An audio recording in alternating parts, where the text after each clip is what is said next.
សុភាសិតចំពោកទី13កូនដែលមានប្រាជ្ញារមែងស្ដាប់តាមដំបូន្មាននូនរបស់ឪពុកតែមនុស្សចំអប់មើលងាយមិនព្រមស្ដាប់តាមពាក្យបន្ទោសទេមនុស្សនឹងបានសេចក្តីល្អដោយសារផលដែលកើតពីមាត់មកតែព្រលឹងរបស់មនុស្សក្បត់នឹងបានតែសេចក្តីច្រឡោតវិញអ្នកណាដែលរវាំងមាត់នោះរមែងរក្សាជីវិតខ្លួនតែអ្នកណាដែលហាមាត់ធំនោះនឹងត្រូវវិនាសទៅព្រលឹងនៃមនុស្សខ្ជិលច្រអូសប្រាថ្នាចង់បានតែមិនបានអ្វីសោះឯព្រលឹងនៃមនុស្សព្យាយាមនោះនឹងបានជាបរិបរវិញមនុស្សសុចរិតរមែងស្អប់ពាក្យភូតផលតែមនុស្សអាក្រក់គេគួរខ្ពើមហើយមានសេចក្តីខ្មាស់ផងសេចក្តីសុចរិតតែងតែការពារអ្នកណាដែលប្រព្រឹត្តតាមផ្លូវទៀងត្រង់តែអំពើអាក្រក់រមែងផ្ដួលមនុស្សមានបាបវិញការដែលគេខំប្រាំងឲ្យបានជាអ្នកស្តុកស្តម្ភតែគេគ្មានអ្វីសោះក៏មានមនុស្សដែលទៅជាក្រតែមានទ្រព្យសម្បត្តិច្រើនវិញឯទ្រព្យសម្បត្តិនឹងទុកសម្រាប់លួសជីវិតមនុស្សបាន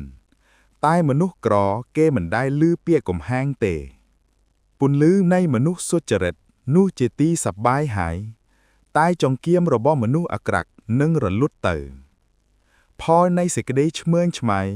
នោះមានតែការតោះតែងគ្នាប៉ុណ្ណោះតែប្រាជ្ញាស្ថិតនៅនឹងពួកដែលស្ដាប់តាមសេចក្តីទូនមានទ្រព្យសម្បត្តិដែលបានដោយការមិនគួរគប្បីនោះនឹងខ្ជះខ្ចាយទៅតែអ្នកណាដែលសន្សំដោយប្រឹងប្រែង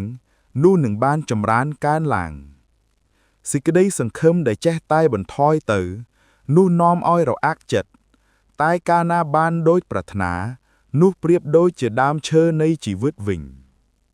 អ្នកណាដែលមើលងាយព្រះបន្ទូលនោះនឹងនាំឲ្យខ្លួនត្រូវវិនាសទៅតែអ្នកណាដែលកោតខ្លាចដល់ក្រឹតវិន័យនោះនឹងបានរង្វាន់វិញអាវាតរបស់អ្នកប្រាជ្ញជារន្ធទឹកនៃជីវិតសម្រាប់ឲ្យបានរួចពីអន្ទាក់នៃសេចក្តីស្លាប់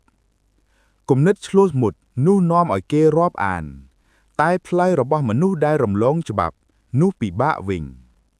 គ្រប់ទាំងមនុស្សដែលមានគំនិតឆ្លៀវឆ្លាតរមែងប្រព្រឹត្តដោយតម្រេះតែមនុស្សល្ងាល្ងើយគេបង្អួតសេចក្តីចំគួតរបស់ខ្លួនវិញ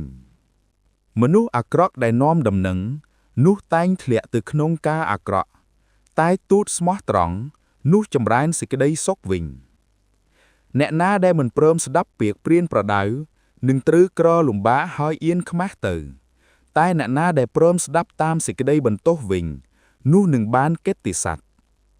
ការដែលបានសម្រេចតាមបំណងចិត្តនោះមានរសផ្អែមដល់ព្រលឹងហើយ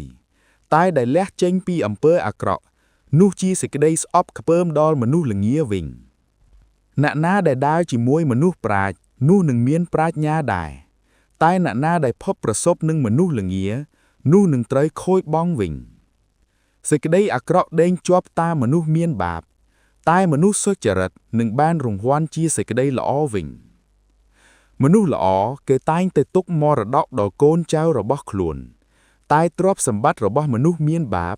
នោះបានប្រមូលទុកសម្រាប់មនុស្សសុចរិតវិញការភ្ជួររស់របស់មនុស្សក្រីក្រនោះរមែងបង្កើតអាហារជាច្រើនតែមានគេដែលត្រូវបំផ្លាញវិញដោយខ្វះសេចក្តីយុត្តិធម៌អ្នកណាដែលមិនសូវប្រើរំពាត់នោះឈ្មោះថាស្អប់កូនតែអ្នកណាដែលស្រឡាញ់កូនវិញនោះឧស្សាហ៍វាយផ្ចានវាមនុស្សសុចរិតគេបរិភោគទាល់តែស្កប់ស្កល់តែពុះរបស់មនុស្សអាក្រក់នឹងត្រូវអត់ឃ្លានវិញ